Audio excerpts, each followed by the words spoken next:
तो आज हम लोग पढ़ेंगे सी प्लस प्लस में पॉलीमॉर्फिज्म। इससे पहले जो है मैंने डिटेल में जो है वो क्लास एंड ऑब्जेक्ट क्या होता है वो मैंने पढ़ा दिया था। और आप लोग देख सकते हैं कि मैंने जो है वो इनहेरिटेंस यानी इनहेरिटेंस क्या होता है, विथ एग्जांपल कितने टाइप का इनहेरिटेंस होते हैं, नहीं बहुत अच्छे से मैंने जो है इसके पहले वाले वीडियो में बताया है। और विथ फिगर कैसे इनहेरिटेंस वर्क करता है, कैसे हम लोग जो है वो बेस क्लास का जो भी डेटा है वो ड्राइव क्लास के थ्रू में एक्सेस करते हैं। तो पूरी जो कॉन्सेप्ट है वो मैंने इनहेरिटेंस में जो है वो कवर किया है। आज हम लोग जो उप्स कॉन्सेप्ट का एक इम्पॉर्टेंट जो फीचर है वो है हमारा क्या, पॉलीमॉर्फिज्म। तो आज हम लोग जो है वो पूरी डिटेल में पॉलीमॉर्फिज्म देखेंगे।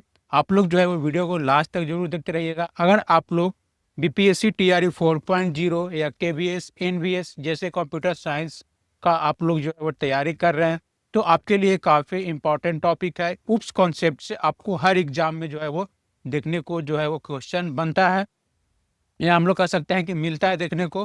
तो इस वीडियो को आप लोग लास्ट तक देखिएगा। अगर आप मेरे चैनल पर नए हैं तो मेरे चैनल को भी सब्सक्राइब कर लीजिएगा। तो चलिए हम लोग जो है वो वीडियो को स्टार्ट करते हैं। तो हम लोग पढ़ेंगे कि सी प्लस प्लस में पॉलीमॉर्फिज्म क्या होता है। तो सबसे पहले यहाँ पे देख सकते हैं कि polymorphism is the one of the main feature of object oriented programming. The concept of polymorphism is the ability to perform more than one task in different way known as polymorphism. So basically polymorphism क्या है, उप्स concept का एक features है। वो हमें ये बतलाता है कि the ability to perform more than one task in different way. अब इससे आप लोग क्या समझे, आप यहाँ पे देखिए, इसी चीज़ को समझाने के लिए मैंने एक रियल लाइफ एग्जांपल लिया है। जैसे कि आप लोग जैसे यहाँ पे देख सकते हैं कि रियल लाइफ एग्जांपल में कि ए lady behave like a teacher in a classroom.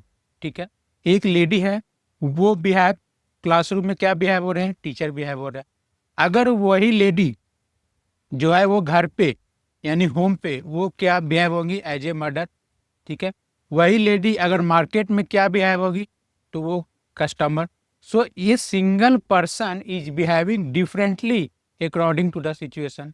यानी पर्सन तो एक ही थी लेडी, लेकिन अगर हम लोग बात करें कि अकॉर्डिंग टू सिचुएशन वो क्या हो रही थी, जो है वो डिफरेंट टाइप के जो थे वो बिहेव हो रही थी। जैसे कि टीचर में क्लासरूम, घर पे मदर, अगर हम लोग बात करें मार्केट में तो कस्टमर। तो यही जो मैंने बताया था कि the concept of polymorphism is ability to perform more than one task in different way. So that is the concept of polymorphism. तो आई गेस आपको ये रियल लाइफ एग्जांपल से जो है वो काफ़ी अच्छे से समझ में आ गया होगा। अगर आपको नहीं होगा तब कमेंट में बता सकते हैं, ठीक है, उसके लिए भी मैं आपको जो है वो फिर बताएंगे। अब आता है कि टाइप्स ऑफ पॉलीमॉर्फिज्म, यानी पॉलीमॉर्फिज्म कितने टाइप्स का होता है।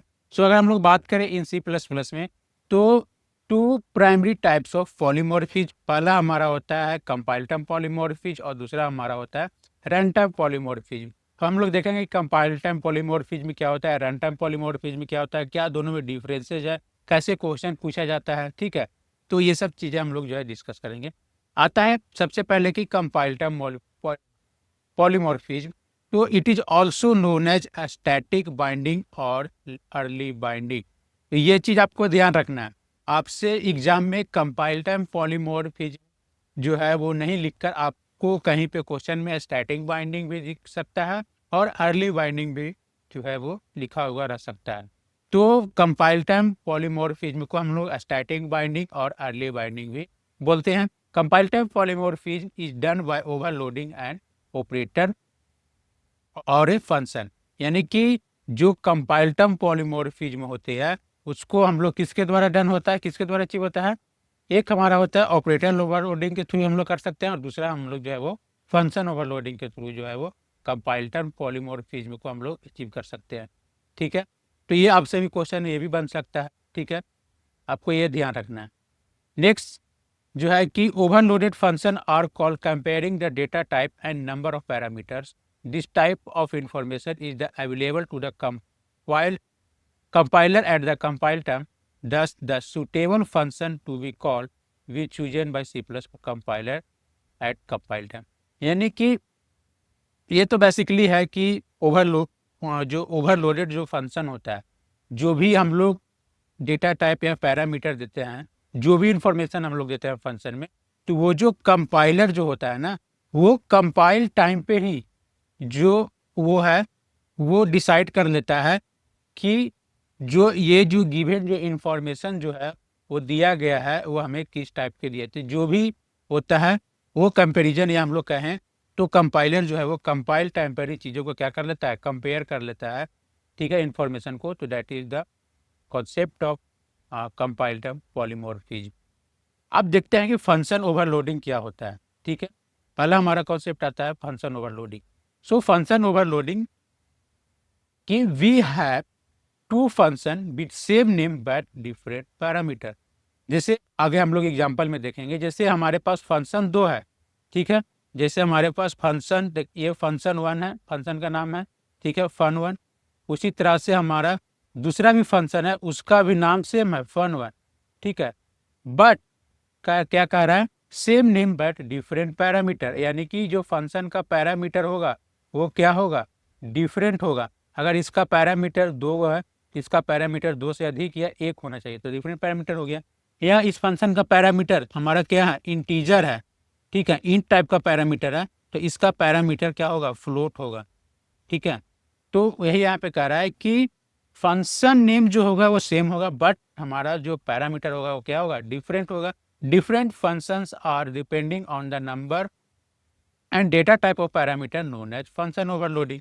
यानी कि जो फंक्शन जो किस पे डिपेंड होगा, या तो हम लोग अभी बताएं कि नंबर ऑफ पैरामीटर पर, या तो वो किस पे डिपेंड होगा, यानी कि डेटा टाइप्स पे। अगर पहला फंक्शन का जो है पैरामीटर इंटीजर है तो दूसरा फंक्शन का हमारा वो क्या होगा, या तो फ्लोट होना चाहिए, डबल होना चाहिए, स्ट्रिंग होना चाहिए। तो that is the concept of function overloading. यानी आपको ये माइंड में रखना है कि फंक्शन ओवरलोडिंग मीन्स फंक्शन का जो नाम होगा, यानी function with the same name but different parameter. वो डिफरेंट पैरामीटर क्या हो सकता है, यानी नंबर ऑफ पैरामीटर डिफरेंस हो सकता है, या डेटा टाइप जो पैरामीटर होगा वो डिफरेंट हो सकता है। तो that is the concept of function overloading. अब हम लोग देखते हैं आगे कि यहाँ पे जैसे function overloading can be achieve through two cases, the name of function and the return type are same but different type in argument. अभी मैंने बताया कि जो फंक्शन का जो आर्गुमेंट क्या होगा, डिफरेंट होना चाहिए, ठीक है, या रिटर्न टाइप डिफरेंट होना चाहिए। The name of the function and return type are the same but they differ in the number of argument. अगर फंक्शन का जो हमारा नेम और रिटर्न टाइप, जैसे हमारा फंक्शन का नाम जो था फन1 था, दोनों का नाम फन1 था, ठीक है, और उसका रिटर्न टाइप भी क्या था, इंटीजर था। लेकिन जो हमारा नंबर ऑफ जो आर्गुमेंट होना चाहिए वो क्या होना चाहिए, डिफरेंट होना चाहिए। जैसे कि इसमें अगर हम लोग 3 आर्गुमेंट पास कर रहे हैं तो हमारा जो दूसरा फंक्शन होगा उसमें जो आर्गुमेंट का जो नंबर ऑफ आर्गुमेंट होगा 2 हो सकता है या 3 से ज़्यादा हो सकता है। लेकिन उसका जो रिटर्न टाइप फंक्शन का क्या है, इंटीजर है। ये भी फंक्शन, दूसरा भी फंक्शन है, इसका भी क्या है, रिटर्न टाइप इंटीजर ही है, बट इंटीजर है लेकिन उसका जो नंबर ऑफ पैरामीटर है वो क्या है, डिफरेंट है। तो उस केसेस में भी हमारा जो है वो फंक्शन ओवरलोडिंग जो अचीव होता है, ठीक है। अब हम लोग जैसे इसी चीज़ को अब हम लोग देखिए यहाँ पे प्रैक्टिकली जो है वो प्रोग्राम लिखे ताकि आपको अच्छे से क्लियर हो। यहाँ पे देख सकते कि मैंने एक क्लास टेम्प नाम का बनाया है, उसके बाद में जो भी डेटा मेंबर है, अब एक मेथड बनाया है ऐड नाम का, ठीक है। और यहाँ पे भी मेथड देखिए जो भी वो ऐड नाम का मेथड है, ठीक है, फंक्शन का नाम सेम है, बट हमारा जो आर्गुमेंट है वो क्या है, डिफरेंट टाइप आर्गुमेंट है। यानी कि इसमें जो आर्गुमेंट है वो इंटीजर टाइप है और इसमें जो आर्गुमेंट है वो क्या है, डबल टाइप का आर्गुमेंट है, ठीक है। तो यहाँ पे भी देख सकते हैं एक फंक्शन और है जो कि ऐड नाम की है और इसमें जो आर्गुमेंट है वो नंबर ऑफ आर्गुमेंट, यानी कि यहाँ पे भी इंटीजर है लेकिन यहाँ पे भी इंटीजर है लेकिन नंबर ऑफ आर्गुमेंट, यानी कि यहाँ पे एक ही पैरामीटर है और यहाँ पे हमारा 2 पैरामीटर पास किया हुआ है, ठीक है। तो इस केस में भी हम लोग जो क्या है फंक्शन ओवरलोडिंग अचीव कर सकते हैं। तो ये सब चीज़ें जो है वो कंपाइलर जो है वो कंपाइल टाइम पे क्या कर लेगा, चीज़ों को क्लियर कर लेगा, ठीक है। जैसे क्यों डिफरेंट नंबर ऑफ पैरामीटर है, डिफरेंट रिटर्न हम लोग कह सकते हैं कि डिफरेंट टाइप्स ऑफ पैरामीटर है, ठीक है। तो उस सिचुएशन में हमारा जो कंपाइलर है वो कंपाइल टाइम ही सारा चीज़ डिसाइड कर लेता है, ठीक है। अब हम लोग यहाँ पे जो है वो मेन फंक्शन बनाए। अब मेन फंक्शन बनाए तो हम लोग एक क्लास का ऑब्जेक्ट बनाए और उस क्लास का ऑब्जेक्ट के थ्रू हम लोग फंक्शन को एक्सेस कर रहे हैं। अब यहाँ पे जैसे हम लोग देखिए यहाँ पे पैरामीटर कितना था, 1 था, तो यहाँ पे हम लोग 1 पैरामीटर पास कर रहे हैं at the calling of function. यहाँ पे हमारा एक पैरामीटर था लेकिन डबल था, तो यहाँ पे हम डबल पैरामीटर।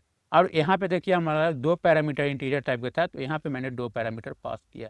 ठीक है, ताकि कंपाइलर क्या हो, कंफ्यूज नहीं हो। ठीक है, कंपाइलर के ये पता चल सके कि कौन सा मेथड का कौन सा जो ये पैरामीटर पास किया हुआ है। तो ये सब सारे चीज़ें जो होता है वो कंपाइल टाइम पे ही डिसाइड हो जाता है। तो that is the concept of compile time polymorphism, जिसको हम लोग या तो फंक्शन ओवरलोडिंग या ऑपरेटर ओवरलोडिंग के थ्रू जो है वो डिसाइड अचीव कर सकते हैं। तो आपको आई गेस ये समझ में आ गया होगा कि फंक्शन ओवरलोडिंग क्या होता है, कंपाइल टाइम और पॉलीमॉर्फिज्म क्या क्या होता है। अगर आपको समझ में नहीं आया तो वीडियो को आप लोग रिपीट कीजिए। आपको जहाँ पे भी समझ में नहीं आता आप कमेंट कीजिए, आपको जो है वो कमेंट के थ्रू जो आपका जो भी कमेंट आएगा उसको जो है फिर से आपको समझा दिया जाएगा। अब हमारा दूसरा कॉन्सेप्ट आता है कि रन टाइम पॉलीमॉर्फिज्म। पहले तो हम लोग पढ़ लिए कंपाइल टाइम पॉलीमॉर्फिज्म क्या होता है, अब आता है run time polymorphism. So runtime polymorphism is in so runtime polymorphism in C++ also known as late binding और dynamic polymorphism। यानी कि रन टाइम पॉलीमॉर्फिज्म को हम लोग क्या बोलते हैं, लेट बाइंडिंग भी बोलते हैं, और हम लोग कह सकते हैं कि dynamic polymorphism so is achieve through function overriding. यानी आपको अब डिफरेंस समझ में आ रहा होगा। उसको हम लोग कंपाइल टाइम को क्या बोलते थे, स्टैटिक बोलते थे। इसको क्या बोल रहे हैं, डायनेमिक। उसको हम लोग क्या बोलते थे, कंपाइल टाइम को अर्ली, और इसको हम लोग क्या बोलते हैं, लेट। आगे देखते हैं कि unlike compile time polymorphism where the function call is resolve at compile time, run time polymorphism in C++ resolve the function call at run time. यानी कि कंपाइल टाइम में जो हमारा फंक्शन कॉल था वो कब रिजॉल्व हो जाता था, कंपाइल टाइम पे ही जो वो रिजॉल्व होता था। लेकिन हमारा रन टाइम पॉलीमॉर्फिज्म में जो फंक्शन कॉल है वो कब होता है रिजॉल्व, रन टाइम पे जो है वो रिजॉल्व होता है। तो ये डिफरेंस है कंपाइल टाइम और रन टाइम पॉलीमॉर्फिज्म में। आई गेस आपको 2-3 डिफरेंस तो पता चल ही गया होगा, लेट बाइंडिंग, अर्ली बाइंडिंग, ठीक है, उसके बाद स्टैटिक, डायनेमिक, उसके बाद में उसको हम लोग कंपाइल टाइम को फंक्शन ओवरलोडिंग के थ्रू अचीव करते हैं, इसको हम लोग फंक्शन ओवरराइडिंग के थ्रू अचीव करते हैं। हमारा जो कंपाइल टाइम में फंक्शन होता है वो फंक्शन कॉल क्या हो जाता है, रिजॉल्व कंपाइल टाइम पे होता है। रन टाइम में जो फंक्शन कॉल रिजॉल्व होता है वो रन टाइम पे होता है। तो ये डिफरेंस है हमारा कंपाइल टाइम और रन टाइम पॉलीमॉर्फिज्म। अब हम लोग पढ़ते हैं कि फंक्शन ओवरराइडिंग जो है वो क्या होता है। ठीक है, if derive class define same function as a defined in its base class, it is known as function overriding। यानी कि हमारा जो डिराइव क्लास में जो फंक्शन है वो सेम डिफाइन होना चाहिए, किसमें, बेस क्लास में होना चाहिए।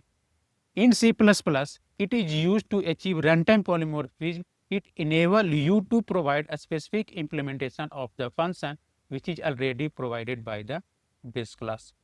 अब इसको हम लोग एग्जाम्पल के थ्रू समझते हैं, आई गेस आपको ज़्यादा क्लियर हो। जैसे यहाँ पे मैंने देखिए एक प्रोग्राम, इस प्रोग्राम में मैंने एक बेस क्लास बनाया है, ठीक है, और एक मैंने जो है वो प्रिंट नाम का मेथड बनाया है, ठीक है, और एक इसमें भी जो है वो मेथड क्या है, प्रिंट नाम का मेथड। फंक्शन का नाम सेम है और हम लोग कह सकते हैं कि पैरामीटर भी सेम है, यानी same name same parameter. That is the concept of function overriding. और same name different parameter different return time, that is the concept of function overloading.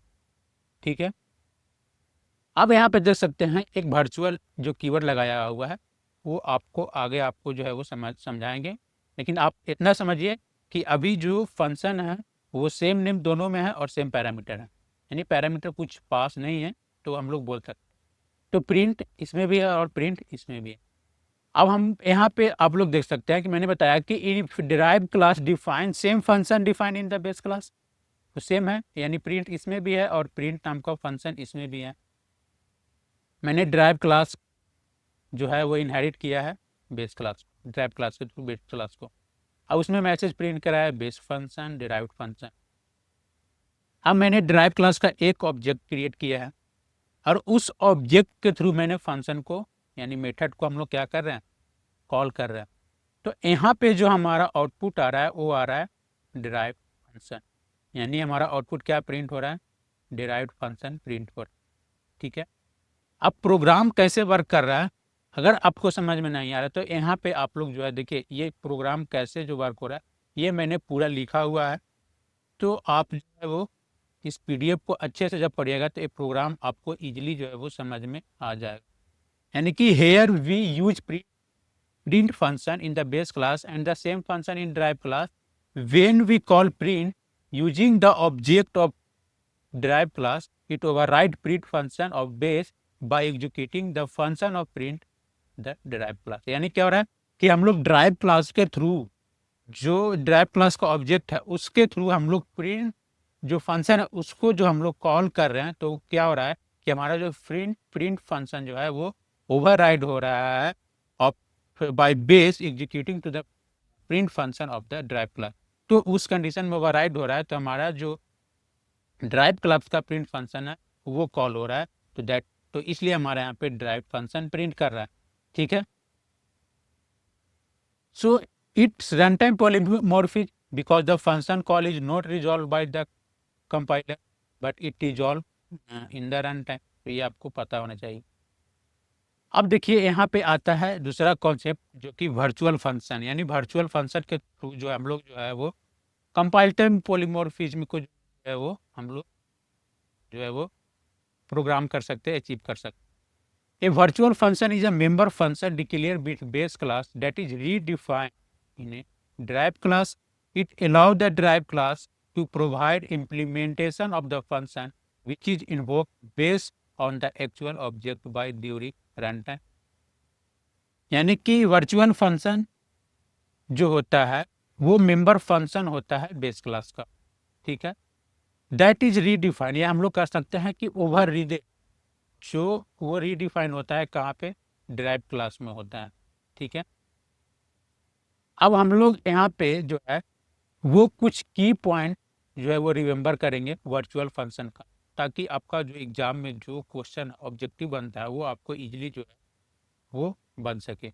ठीक है, यहाँ पे देख सकते हैं कि virtual functions are declare using the virtual keyword in the base class. यानी वर्चुअल फंक्शन को हम लोग किस तरह से डिक्लेयर करते हैं, यूजिंग वर्चुअल कीवर्ड के थ्रू जो है वो डिक्लेयर करते हैं, पहला पॉइंट। दूसरा पॉइंट है they are overridden in derived class using the override keyword. यानी कि हमारा जो फंक्शन होता है वो कहाँ ओवरराइड होता है, ड्राइव क्लास में। कौन सा कीवर्ड का हम लोग यूज करते हैं ओवरराइड करने के लिए, तो ओवरराइड कीवर्ड का यूज करते हैं। 2 पॉइंट। तीसरा पॉइंट है कि virtual functions enable dynamic binding where the call is resolve by run time. यानी कि वर्चुअल जो फंक्शन होता है वो क्या इनेबल करता है, डायनेमिक बाइंडिंग को इनेबल करता है, यानी कि कंपाइल रन टाइम पॉलीमॉर्फिज्म को जो इनेबल करता है। वेयर द कॉल, यानी कि जो फंक्शन कॉल होता है वो कब रिजॉल्व होता है, कंपाइल टाइम पे रिजॉल्व होता है। तो that is the work of virtual function, यानी तीसरा पॉइंट हुआ। चौथा है कि they allow for polymorphic behaviour where object different derive classes but treated uniformly through a standard interface. तो that is the fourth point of the virtual function. तो ये आपको 4 पॉइंट जो है वो याद रखना है वर्चुअल फंक्शन के बारे में। अब उसके बाद में देखिए यहाँ पे वर्चुअल फंक्शन से मैंने प्रोग्राम बनाया है कि एक क्लास बनाया है कार नाम का। अब उसमें जो है वर्चुअल मेथड है, ठीक है, वर्चुअल कीवर्ड लगाए हैं और रिटर्न टाइप और फंक्शन का नाम। उसमें मैंने कुछ जो है वो मैसेज प्रिंट कराया कि this is a generic car. दूसरा हमारा जो आता है कि एक ड्राइव क्लास है जिसको बेस क्लास को इनहेरिट कर रहा है, यानी कार जो क्लास है पब्लिक जो कार क्लास है उसको हम लोग इनहेरिट कर रहे हैं। इसमें भी जो हमारा जो फंक्शन है वो सेम है, वाइड डिस्प्ले, हाँ वाइड डिस्प्ले ब्रांड, इसमें भी है वाइड डिस्प्ले ब्रांड। अब देखिए मैंने बताया था कि जो हमारा फंक्शन है वो क्या होता है, जब ओवररिडन करते हैं तो वहाँ पे हम लोग ओवरराइड कीवर्ड का यूज करते हैं। तो यहाँ पे आप लोग देख सकते हैं कि ओवरराइड का कीवर्ड का यूज हो रहा है। अब आता है नेक्स्ट क्लास, वो भी एक ड्राइव क्लास मैंने बना रहे हैं टोयोटा नाम का, और उसको इनहेरिट कर रहे हैं किससे, बेस क्लास पे इनहेरिट कर रहे हैं यानी कार को। तो पहला फोर्ड नाम का था, दूसरा टोयोटा है। अब इसमें भी हमारा जो फंक्शन वही सेम यूज हो रहा है, डिस्प्ले ब्रांड, और फंक्शन को ओवरराइड कर रहे हैं, इसलिए ओवरराइड कीवर्ड का यूज किया है। अब यहाँ पे हम लोग देख सकते हैं कि एक पॉइंटर ऑब्जेक्ट बनाया है, किसका, कार क्लास का, यानी कि बेस क्लास का। ऑब्जेक्ट का नाम है कार1, कार2, दो ऑब्जेक्ट पॉइंटर ऑब्जेक्ट बना है। अब उस ऑब्जेक्ट के मदद से हम लोग जो फंक्शन है डिस्प्ले ब्रांड, उसको क्या कर रहे हैं, कॉल कर रहे हैं, यानी एक्सेस कर रहे हैं।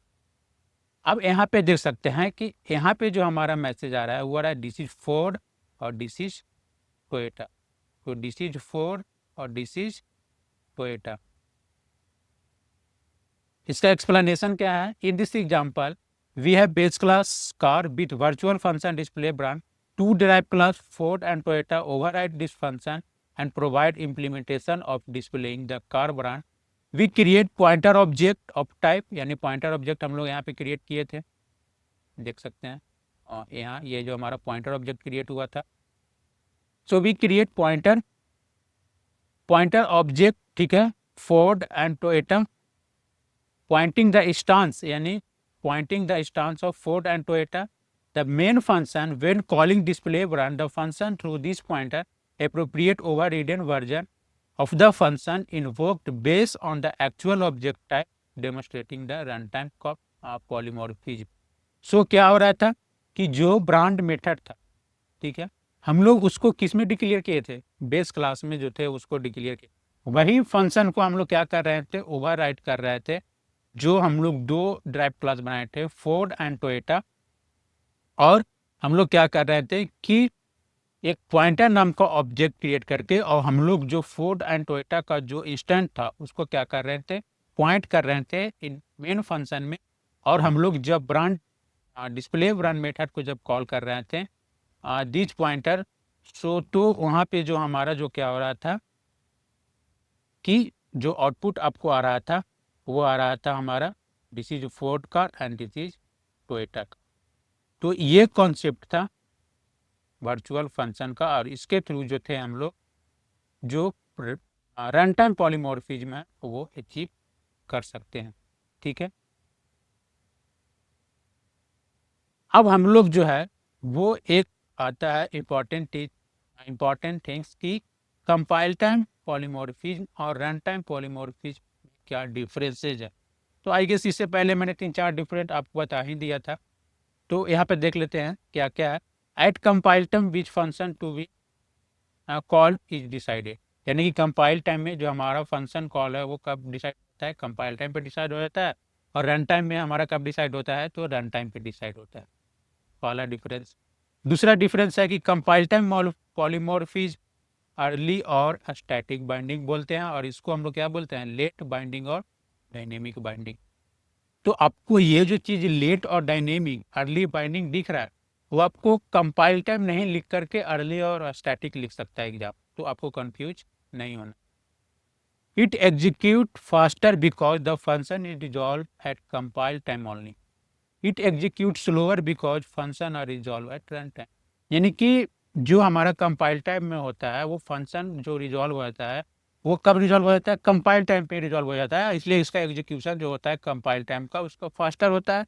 और रन टाइम पे हमारा जो रन टाइम पॉलीमॉर्फिज्म होता है उसमें जो फंक्शन जो होता है वो कब रिजॉल्व होता है, रन टाइम पे होता है, इसलिए थोड़ा उससे क्या होता है, स्लोअर होता है। ये तीसरा डिफरेंस हो गया। It achieve through function overloading operator overloading, यानी इसको हम लोग फंक्शन ओवरलोडिंग और ऑपरेटर ओवरलोडिंग के थ्रू अचीव कर सकते हैं, जिसमें आपको हम फंक्शन ओवरलोडिंग का कॉन्सेप्ट जो है वो बता दिया अच्छे से। It is achieve through function overriding और वर्चुअल फंक्शन, यानी फंक्शन ओवरराइडिंग और वर्चुअल फंक्शन के थ्रू जो है हम लोग कम रन टाइम पॉलीमॉर्फिज्म को अचीव कर सकते हैं। तो ये था डिफरेंस से कंपाइल टाइम और रन टाइम पॉलीमॉर्फिज्म में। पॉलीमॉर्फिज्म में क्या होता है, कितने टाइप का होता है, कैसे हम लोग कंपाइल टाइम को अचीव करते हैं, कैसे हम लोग रन टाइम का अचीव करते हैं, ये सारी चीज़ मैंने जो है आपको इस वीडियो में जो क्लियर किया। अब आता है कुछ क्वेश्चन, प्रैक्टिस कर लेते हैं, ठीक है। How does run time polymorphism differ from compile time polymorphism.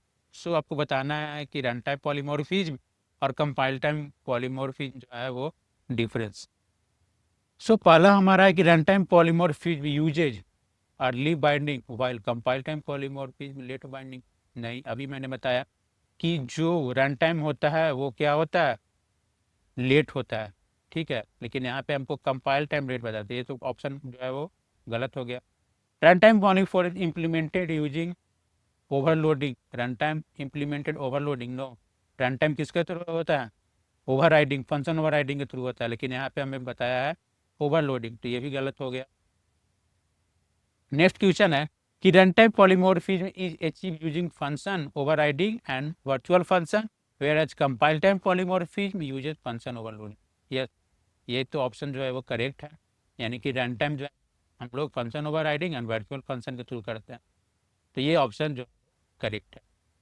There is no difference both type of achieve polymorphism in the same, तो ये भी क्या है, गलत है, तो ऑप्शन नंबर सी इसका क्या हो जाएगा, करेक्ट। आपको कॉन्सेप्ट अगर क्लियर है, चीज़ें क्लियर है, तो आप आसानी से जो है वो क्वेश्चन है वो अटेम्प्ट कर सकते हैं, गलत होने का जो चांसेज है वो बहुत कम रहेगा, तो कॉन्सेप्ट जो है वो क्लियर होना चाहिए। Type of compile time polymorphism, यानी कंपाइल टाइम पॉलीमॉर्फिज्म, तो यहाँ पे फंक्शन ओवरलोडिंग और ऑपरेटर ओवरलोडिंग, ये दोनों, option C is the correct. Next question आता है कि which type of polymorphism is achieved by function overloading, तो कौन सा पॉलीमॉर्फिज्म जो हम लोग फंक्शन ओवरलोडिंग के थ्रू अचीव करते हैं, तो that is compile time polymorphism. Next question है कि what is the concept of function overriding.